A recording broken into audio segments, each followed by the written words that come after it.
আটা আর ডিম দিয়ে এই নাস্তাটি একবার বানিয়ে খেলে বারবার খেতে মন চাইবে। আসসালামু আলাইকুম। আজ আমি আপনাদেরকে আটা আর ডিম দিয়ে মজার একটি নাস্তা রেসিপি তৈরি করে দেখাবো।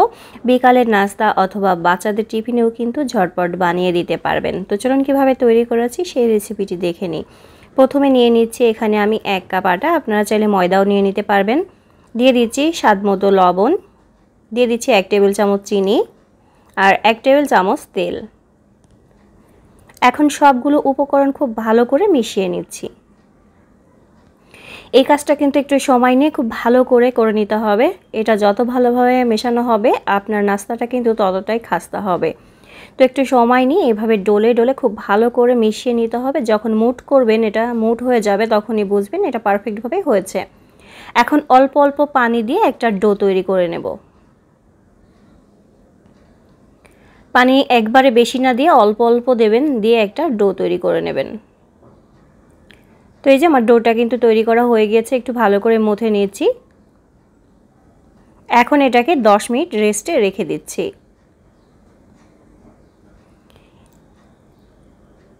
এখন আমি পুরটা তৈরি করে নেব। তার জন্য চুলার উপরে একটি কড়াই দিয়ে 1 টেবিল চামচ তেল আর হাফ কাপ পেঁয়াজ কুচি দিয়ে দিলাম। পেঁয়াজটাকে হালকা একটু তেলের সাথে মিশিয়ে নিচ্ছি। এখন এখানে দিয়ে দিচ্ছি হাফ কাপ গাজর কুচি, দিয়ে খুব ভালো করে এখন মিশিয়ে নেব। দিয়ে দিচ্ছি স্বাদমতো লবণ। এখন এখানে দিয়ে দিচ্ছি হাফ চা চামচ গরম মশলা গুঁড়া, হাফ চা চামচ জিরা গুঁড়া আর চাট মশলা হাফ চা চামচ, দিয়ে খুব ভালো করে মিশিয়ে নিচ্ছি।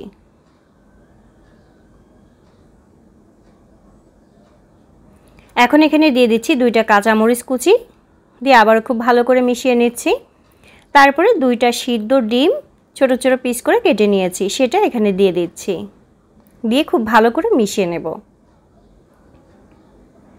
এখন এখানে দিয়ে দিচ্ছি ধনিয়া পাতা কুচি 1 টেবিল চামচ, দিয়ে আবার খুব ভালো করে মিশিয়ে নিচ্ছি। এটা হয়ে গিয়েছে, এখন এটা আমি নামিয়ে নিচ্ছি। তো এই যে এটা কিন্তু 10 মিনিট পরে খুব ভালো মতো হয়ে গিয়েছে। এখন এটাকে আবারও একটু মথে নিয়ে আমি কয়েকটা ভাগে ভাগ করে নিচ্ছি। তারপরে আমি রুটি বানিয়ে নেব। রুটি কিন্তু আমরা সবাই বানাতে পারি, সেই জন্য দেখাচ্ছি না। এখানে আমি 1 টেবিল চামচ ময়দা আর 1 টেবিল চামচ তেল দিয়ে খুব ভালো করে মিশিয়ে নিচ্ছি। আর এদিকে কিন্তু আমি রুটি বানিয়ে নিয়েছি একটা বড় সাইজের। আর রুটি তো আমরা সবাই বানাতে পারি, সেই জন্য আর রুটি বানানোটা আমি দেখালাম না।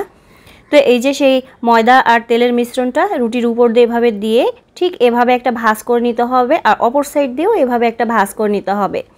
আবারও উপর থেকে সেই তেল আর ময়দার মিশ্রণটা দিয়ে আবারও এভাবে একটা ভাঁজ করে নিতে হবে।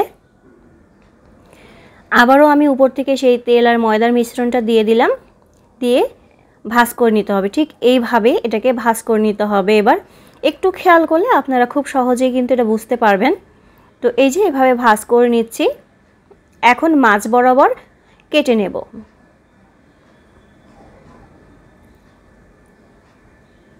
তো সবগুলো রুটি কিন্তু আমি এভাবেই করে বেলে তারপরে এভাবে করে মাঝ বরাবর কেটে নেব। তারপরে হাত দিয়ে একটু চেপে নিচ্ছি, দিয়ে বেলুন দিয়ে একটু বেলে নিতে হবে। বেশি জোরাজুরি করা যাবে না, বা এখানে ময়দা ব্যবহার করা যাবে না। এভাবে করে এটাকে বেলে নিতে হবে।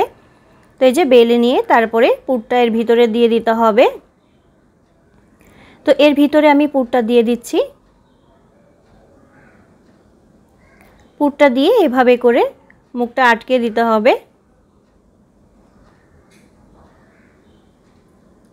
মুখটা খুব ভালো করে আটকে দিতে হবে, তা না হলে আবার খুলে যেতে পারে। তো এভাবে মুখটা দিয়ে আটকে দিয়ে হাত দিয়ে একটু চেপে চেপে এটাকে সমান করে দিতে হবে। তো আমি এভাবে একটু সমান করে নিচ্ছি। তো এভাবে আমি সব নাস্তাগুলো বানিয়ে নেব। আরও একটি নাস্তা আমি আপনাদেরকে বানিয়ে দেখিয়ে দিচ্ছি। এটা কিন্তু একদম সহজ, একটু খেয়াল করলে আপনারা খুব সহজেই বানিয়ে নিতে পারবেন। এই যে আবারও এভাবে একটু বেলে নিচ্ছি, তারপরে এর ভিতরে পুরটা দিয়ে দেব। পুরটা দিয়ে আবারও খুব ভালো করে মুখটা আটকিয়ে দেব। সবসময় একটু চেষ্টা করবেন মুখটা যেন খুব ভালো মতো আটকানো হয়ে যায়, তাহলে আর ভাজার সময় খুলে যাবে না। তো এই যে আটকে দিলাম, দিয়ে হাত দিয়ে একটু চেপে চেপে সমান করে নিলেই কিন্তু হয়ে যাবে। তো এভাবে আমি সব নাস্তাগুলো বানিয়ে নেব। তো সব নাস্তাগুলোই কিন্তু আমি বানিয়ে নিয়েছি, দেখতেই পাচ্ছেন। এখন আমি চুলার পরে চলে যাচ্ছি। চুলার পরে আগে থেকে একটা কড়াই দিয়ে তেল গরম করে নিয়েছি। এখন একটা নাস্তা তেলের ভিতরে দিয়ে দিচ্ছি। চুলার আঁচটা লোতে রেখেই নাস্তাগুলোকে ভেজে নিতে হবে, তা না হলে কিন্তু খাস্তা হবে না আর খেতেও বেশি মজার হবে না। তাই অবশ্যই চুলার আঁচটা লোতে রেখে এটাকে খুব ভালো করে ভেজে নিতে হবে। তো একবার যখন হয়ে যাবে তখন এভাবে উল্টিয়ে দিতে হবে, আর এগুলো এমনিতেই ফুলে উঠবে। তো এভাবে নেড়ে চেড়ে আমি নাস্তাগুলোকে ভেজে নেব।